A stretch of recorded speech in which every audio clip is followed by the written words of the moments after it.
In 2007, hackers discovered they could gain root access to the first iPhone, bypassing carrier restrictions to install unauthorized software. This hardware exploit cemented the definition of a jailbreak, a user forcibly unlocking a closed electronic system. Today, the term is applied to artificial intelligence, but early AI tech jailbreaks operate entirely differently. Instead of rewriting code, users rely on semantic trickery, using what are known as DAN, or Do Anything Now, prompts. These prompts feed the large language model specific instructions, inducing an unrestricted alter ego. The central safety filter blocks a direct malicious request, but the model, acting in its new persona, routes around the restriction to deliver the prohibited response. The tech industry often treats these prompt injections as traditional software bugs. They operate under the assumption that pouring enough aligned safety data into the model will eventually patch the vulnerability. This behavior is more accurately described as a structural hallucination. It is an unavoidable output feature of the model's underlying mathematical and logical structure. Structural hallucinations occur when a model generates an inappropriate response because it cannot distinguish between its safety training and a user's forced logic. This failure stems from two architectural realities: incomplete training data and generative uncertainty. No training dataset is completely comprehensive, creating empty volumetric gaps in a model's high-dimensional response space. Developers draw mathematical boundary lines to separate safe outputs from restricted zones. However, attackers construct query paths navigating through missing data, crossing boundaries without triggering safety filters. Because these errors are inherent to the model's logical structure, attackers can use optimization algorithms to map these mathematical vulnerabilities automatically. Modern adversaries no longer rely on manually crafting DAN prompts. Instead, they deploy optimization algorithms to map the LLM's vulnerabilities automatically. The primary mechanism for this automation is the greedy coordinate gradient, or GCG, attack, which generates adversarial text suffixes. The GCG algorithm tests and mutates hundreds of text tokens, searching for the exact combination that tricks the model. The mathematical objective of GCG is highly specific. It iterates the text suffix until the probability of the model yielding an affirmative, non-refusal response approaches 1. GCG successfully automated text-based vulnerabilities, yet the complexity of the attack surface increased significantly when models were given the ability to see. Vision language models, or VLMs, are susceptible to the forgetting effect.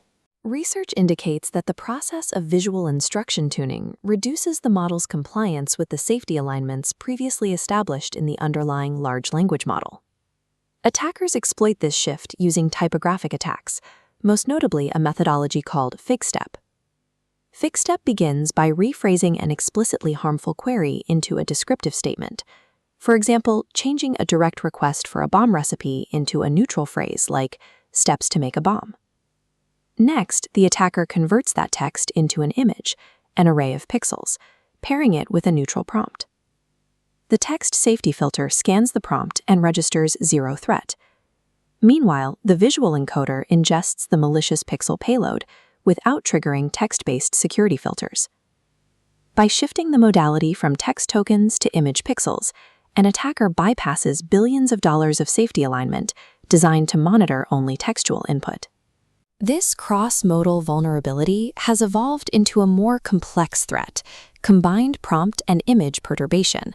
This diagram maps the CROPA framework. CROPA operates as a min-max optimization loop that manipulates both vision and language embeddings simultaneously before they reach the central VLM inference engine. On the image pathway, gradient descent manipulates the image pixels to minimize language modeling loss. This induces the model to misinterpret the visual content. Simultaneously, on the text pathway, gradient ascent manipulates the prompt to maximize language modeling loss, actively hindering the model's ability to generate correct responses. These two opposing optimizations run in a continuous, alternating loop. This process enhances the transferability of the attack across different text prompts and model architectures. Defending against these simultaneous mathematical extremes requires new evaluation metrics. Traditional systems struggle to distinguish a model being attacked from one malfunctioning due to complex input. This ambiguity has created an evaluation paradox. Current automated red teaming tools often report higher attack success rates than are actually present. These metrics conflate spontaneous, unintentional hallucinations with maliciously induced jailbreaks. While both produce incorrect output, only one represents a deliberate security breach. To isolate genuine adversarial threats from simple model confusion, researchers introduced the Baby Blue evaluation framework. Baby Blue forces an output through a sequence of checks. It analyzes the structural coherence and contextual relevance of the text first, ensuring the output is logically relevant before it is checked for toxicity. Evaluating contextual logic prior to toxicity reduces false positives, ensuring security teams focus on actual calculated attacks rather than benign model hallucinations. Standard prompt-level filtering is often ineffective against cross-modal attacks like CROPA and FigStep because those attacks bypass textual inspection. A more robust countermeasure is ECSO, eyes closed, safety on, a defense architecture that reactivates the model's pre-existing safety training. Instead of parsing the image directly, ECSO intercepts malicious visual input, translating it into pure text tokens. By routing this text back through the original LLM architecture, ECSO activates the trained safety guardrails the visual encoder bypassed. Current research indicates that as long as models rely on probabilistic generation across finite datasets, vulnerabilities will likely remain a feature of their underlying mathematical structure. The future of AI safety does not lie in building perfect digital walls. It requires mapping the adversarial gradient landscape, deploying dynamic inference time translations, and managing the risks inherent to structural uncertainty.